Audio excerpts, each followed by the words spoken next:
Salut à tous, alors je suis ravie de vous retrouver aujourd'hui pour un nouvel update lecture. Je vous propose un update un petit peu particulier entre guillemets, dans le sens où j'ai, je crois, pas moins de 4 romans aux éditions du Chat Noir à vous présenter. Donc je me suis dit que ça pourrait être sympa de les regrouper dans une même vidéo. Donc on va commencer par le premier, il s'agit des Héritiers d'Higashi, tome 1, Okami Hime, écrit par Clémence Godefroy. C'est un roman ici qui va nous emmener dans un Japon un petit peu médiéval. Et c'est avec une très belle plume que l'autrice va nous embarquer dans son univers. Une très jolie plume mais qui est sans lourdeur tout en sachant s'adapter à ce Japon médiéval qu'elle nous présente. Son univers, c'est un univers où nous allons suivre deux groupes de personnages. D'un côté, une bakemono, plus exactement une nekomata du nom de Yoriko, qui va se faire embaucher au palais afin d'échapper à une bande de mafieux. Alors oui, il y a des noms un petit peu barbares et c'est vrai que si on n'est pas très familier avec le folklore japonais, ça peut peut-être valoir le coup de noter un petit peu au début les différents noms pour ne pas trop s'y mélanger. D'ailleurs, je pense qu'au niveau du tome 2, ça serait sympa d'avoir un petit résumé avec bakemono, nekomata, etc. On s'y perdrait peut-être un petit peu moins les pinceaux parce que c'est riche, il y a beaucoup de noms et que des fois c'est pas toujours évident à suivre. Bref, pour revenir à nos moutons, de l'autre côté, on va suivre Ayane, disciple de l'ordre de la main pure, qui a été chargée de veiller sur une étrange princesse du nom de Numie, une étrange princesse qui visiblement cache un lourd secret. Donc nous allons suivre ces deux groupes de personnages et vous imaginez bien que notamment ces trois personnages principaux, leurs destins vont s'entremêler. Et il faut l'avouer, le tout est vraiment addictif. Alors je ne veux pas trop partir dans l'intrigue, je ne veux pas trop vous parler des personnages parce qu'en fin de compte, ces personnages, qui ils sont, ce qui leur arrive, c'est toute la trame, c'est toute la raison d'être du récit. Donc si je vous en dévoile trop, vous n'aurez pas ce même engouement à lire le récit, donc je préfère vous laisser découvrir par vous-même, mais sachez seulement que j'ai trouvé que le tout était extrêmement bien dosé et extrêmement bien mené. Comme je l'ai dit, on se laisse facilement happer par la plume poétique de l'autrice, qui pour autant est une plume assez agréable. C'est pas ce genre de plume onirique qui part dans le haut perché et qui part dans le j'en fais trop. On reste dans vraiment quelque chose d'abordable et qui se lit extrêmement facilement. Et puis ce qui fait aussi que le dynamisme est assez présent en continu dans ce roman, c'est le fait qu'on va changer. On change de personnage puisqu'on va passer de Yoriko à Ayane, on va vraiment changer, donc on va changer de décor, etc. Et cette alternance permet d'amener un véritable dynamisme dans cette histoire qui est portée surtout par la découverte de qui est qui fait quoi, etc. C'est vrai qu'on a une autrice qui fait en sorte que nous nous posons beaucoup de questions et qui sait ravir son lecteur en nous donnant pas mal de révélations. Et de révélations qui sont bien menées parce que je n'y attendais pas, c'était pas le genre de révélation que vous voyez venir à 3000 km. Alors sincèrement, c'est ce que je disais dans ma chronique écrite, j'ai beau réfléchir, je ne suis pas sûre de trouver un défaut à ce roman parce que dans son genre, il est vraiment très très bon. Peut-être que son seul défaut, c'est son petit goût de trop peu. Bref, vous l'aurez compris, c'est une excellente lecture et il me tarde de découvrir la suite. Allez, je vous propose de rester avec donc les mêmes éditions, ça c'est déjà vu, mais aussi avec la même autrice, puisque je voudrais vous parler d'un autre roman de cette autrice aux éditions du Chat Noir. On change totalement de genre puisque nous allons dans la collection blanche des éditions du Chat Noir avec Love in 56K. Ici, on va donc se plonger dans une romance young adulte contemporaine et on va repartir à l'année 1997-1998, année scolaire donc, et on va rencontrer Erika qui doit rentrer au lycée, je crois, quelque chose comme ça. Et on va suivre une tranche de sa vie et sa découverte des premiers amours et aussi sa découverte des premiers moments internet.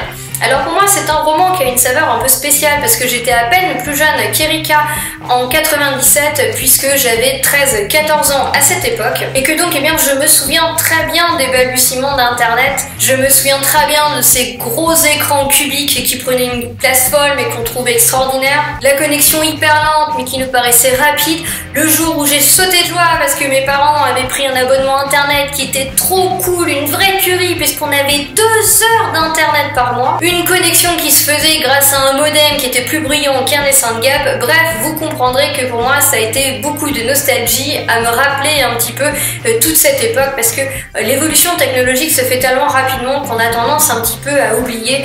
Mais oui, nous on est une génération qui avons grandi sans internet et qui avons grandi sans les téléphones, etc. J'ai eu mon premier portable, j'avais 18 ans, je parle même pas de mon premier ordinateur, qui a été beaucoup plus tard. Et c'est vrai qu'aujourd'hui on est quand même la plupart du temps assez branché sur tout ce qui est connecté, alors qu'on oublie qu'on a connu les réels débuts de tout ça. Bref, ici Erika est donc une adolescente, une lycéenne comme les autres, qui va découvrir les premières joies d'internet et des forums en ligne, puisque c'est une jeune fille qui est passionnée de lecture et qui va très vite se plonger dans le monde de la fanfiction. Alors ne me demandez pas ce que vaut ce roman comparé aux autres romans écrits de fanfiction comme Fangirl et autres, puisque je n'en ai jamais lu.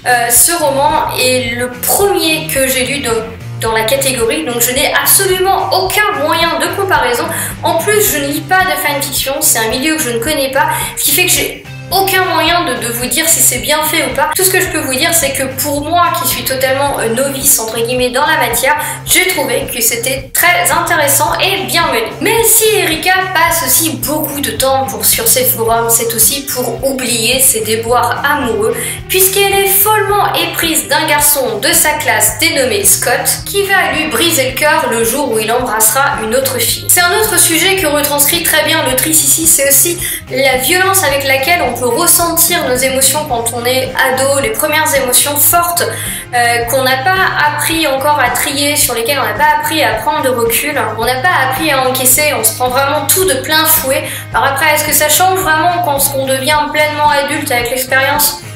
Oui et non, ça dépend des personnalités, mais c'est vrai qu'elle traite très bien le sujet ici, où la moindre petite chose devient une montagne, parce qu'on n'a pas cette expérience encore, et ça peut être très très difficile à gérer. Bref, Love in 56K est un roman très plaisant, qui nous plonge dans le quotidien d'une ado. Quotidien qui finalement pourrait être celui de bien des ados, et ce, quelle que soit l'époque en fait. Ici, on a plusieurs sujets qui sont abordés avec justesse, des sujets sur l'adolescence, qui reviennent assez fréquemment dans les romans du genre, mais qui sont là abordés avec justesse. J'ai bien aimé, donc c'était très bien fait. On a le regard des autres, on a la méchanceté gratuite, pour ne pas dire le harcèlement. On a quand même pas mal de sujets du style, et en plus, c'est un roman qui, pour ma génération, apportera son lot de souvenirs, de sourires et certainement de nostalgie. Love in 56K est une petite romance très plaisante, très rafraîchissante, se laisse lire très très facilement et nous embarque, comme on l'a déjà dit, dans le monde de la fanfiction et des débuts d'Internet.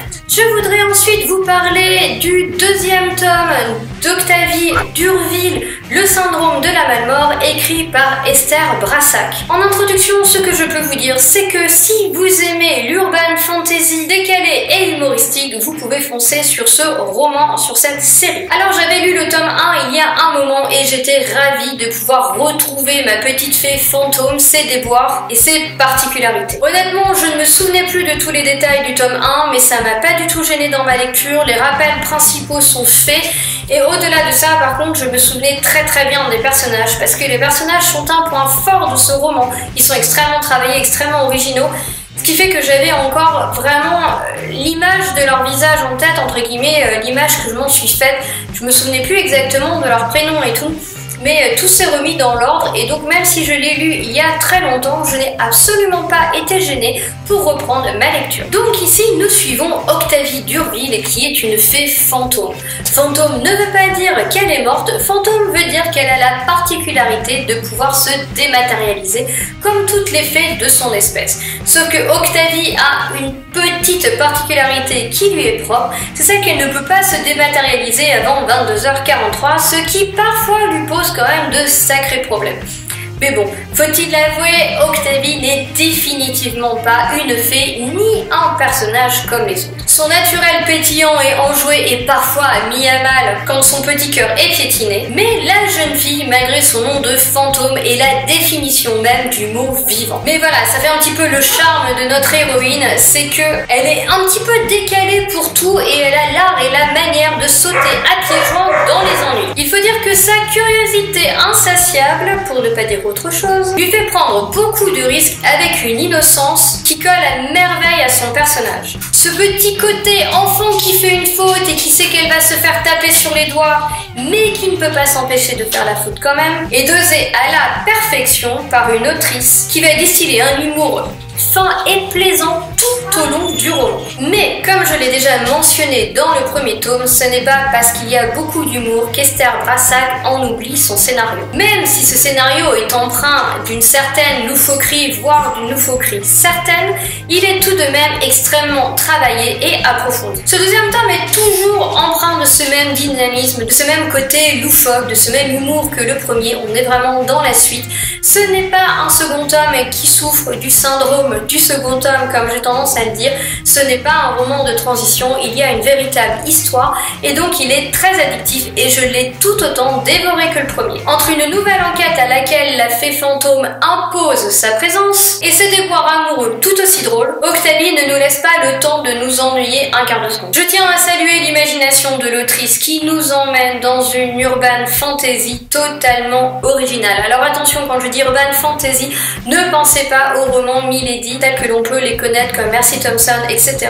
C'est beaucoup plus humoristique et décalé, loufoque, ça n'a absolument rien à voir à ce que vous pourriez trouver d'habitude en urban fantasy. On a ici des personnages qui sont hors normes et qui ont des caractéristiques très spéciales, caractéristiques qui sont parfois stupéfiantes mais que je n'avais jamais rencontrées avant. Comme le fait que les fées fantômes, par exemple, ont une sorte de vieillissement mensuel temporaire, une journée ou deux par mois, je sais plus, et elles vieillissent, elles ont 90 ans pendant quelques jours avant de rajeunir subitement. Les émotions qui vont avoir tendance à s'afficher d'une étrange manière sur le vampire Swan, qui est ami et patron d'Octavie. Bref, c'est un univers qui va regorger de détails plus amusants les uns que les autres, mais tous ces détails ne sont pas inutiles et ils ont une certaine tendance à bien servir le récit. Voilà donc un roman qui va dégager une atmosphère à la fois drôle, enjouée et délicate. Bref, vous l'aurez compris, c'est un véritable travail pour ça, un roman totalement original. Et dans tous les cas, j'ai hâte que le troisième tome soit paru afin de découvrir la suite et fin des aventures d'Octavie Durby. Ensuite et enfin,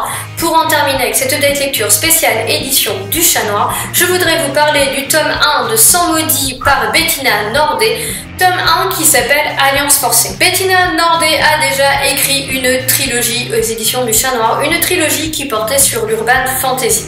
C'est une trilogie que j'avais adorée parce que c'est une autrice qui a vraiment le souci du détail. Elle revient ici avec un roman qui va plus plonger dans de la fantasy, mais aussi un peu post-apo, puisqu'ici on parle d'un univers qui a été construit sur les ruines d'un ancien monde et qui a périclité par un cataclysme, je ne sais plus dans quelles conditions, plus de 1000 ans auparavant. J'aurais tendance à dire que l'intrigue se passe dans le sud de la France et le nord de l'Italie, toute cette zone-là, parce que les noms correspondent quand même, il y a quand même des similitudes. Après, est-ce que le nouveau monde a été créé sur les ruines de notre propre monde ou d'un autre univers? Ça, je vous laisse vous faire ma propre opinion, j'ai ma propre idée, mais j'attends d'en savoir un petit peu plus et d'avoir d'autres révélations. Bref, c'est dans cet univers de fantasy où on retourne dans quelque chose de beaucoup plus médiéval, malgré le fait que les gens là-bas arrivent à trouver des artefacts de l'ancien monde, que nous allons suivre deux personnages. Le premier personnage, il s'agit de Kalden, que vous pouvez voir sur la couverture avec son masque. Kalden est un chevalier dragon. Attention, ici, il n'y a pas de dragon. Le côté dragon, leur nom, leur vient de la facture, en fin de compte, propre de leur armure. Bref, ce chevalier est une sorte de soldat d'élite et il va être chargé d'accompagner jusqu'à une autre ville, je ne vous dis pas pourquoi, une courtisane du nom de Chanel, le deuxième personnage de la couverture. Sauf que courtisane, chevalier ne sont pas vraiment faits pour s'entendre, puisqu'on a toujours appris aux chevaliers dragons à détester les pécheresses comme les courtisanes. Quant à Chanel, on lui a toujours appris, pour des raisons que je vous laisse découvrir, à se méfier fortement des chevaliers dragons. Ici, on a quand même une petite incursion de l'étrange, pour ne pas dire du fantastique, puisque par exemple le masque que porte Kalden a fusionné avec son visage, donc en fait on ne peut pas l'enlever, s'il l'enlève il va s'arracher toute la peau du visage. Et vous avez aussi la présence de méta-berserkers qui sont des sortes de métamorphes. Bref, comme vous pouvez le voir, il y a une petite incursion de surnaturel entre guillemets là-dedans. Et donc, eh bien, ces deux personnages qui, comme je le disais, vont être obligés de s'allier, de faire une alliance forcée, comme le dit le titre, vont devoir se supporter et apprendre à se connaître tout au long du roman, puisque en fait, en cours de route, ils vont apprendre qu'il y a un complot sur le royaume et il semblerait bien qu'ils soient les deux seuls personnages à avoir les éléments en leur possession pour arrêter ce complot. J'ai retrouvé directement la plume hyper dynamique de Bettina Nordé qui nous fait plonger à pieds joints dans son histoire dès les premières pages et nous fait relever la tête qu'une fois que c'est terminé. Ce dynamisme est très agréable et couplé à l'univers, cela contribue fortement au succès de cette histoire. L'imagination de l'autrice est toujours au rendez-vous et je n'ai aucun doute sur le fait qu'une fois encore, chaque petit détail compte et ne soit savamment étudié du début à la fin. Déjà ici, elle a réussi à me berner avec une conclusion de premier tome à laquelle je ne m'attendais pas, mais alors pas du tout. Elle a une tendance certaine à nous emmener sur des chemins que l'on peut pas prévoir et à nous présenter énormément de retournements de situation, de révélations, etc. En somme, une fois encore, la magie a totalement pris avec moi et l'autrice a su m'emmener directement dans cette histoire. Il faut dire qu'elle a une plume qui est hyper visuelle, ce genre de plume qui a tendance à catapulter le lecteur directement dans l'histoire même. Sans Maudit, ça a été ce genre de livre où j'oubliais la réalité et lorsque j'arrêtais de lire, où il me fallait parfois quelques secondes pour remettre pied dans la réalité et comprendre où j'étais. Et c'est aussi ce genre de livre, je dois l'avouer, que j'ai lu en 24 heures et que j'ai terminé au beau milieu de la nuit. Bref, vous l'aurez compris, Sans Maudit a été un pur régal à tout point de vue. Et bien voilà les amis, j'en ai terminé avec ce nouvel update lecture. Comme vous avez pu le constater, ça a été 4 excellentes lectures que j'ai faites aux éditions du Chat Noir. Je n'ai eu aucune déception. De toutes les manières, aux éditions du Chat Noir, pour le moment, je crois qu'il y a eu un seul roman auquel je n'ai pas accroché parce qu'il y avait trop d'onirisme dedans. Et voilà, là j'avais pas accroché, mais c'est vrai que pour le moment j'ai toujours accroché et c'est un vrai plaisir des fois de retrouver les auteurs dans d'autres séries et de les découvrir dans autre chose. En attendant à tous, je vous souhaite une excellente journée, de très belles lectures et je vous dis à bientôt. Ciao, bye!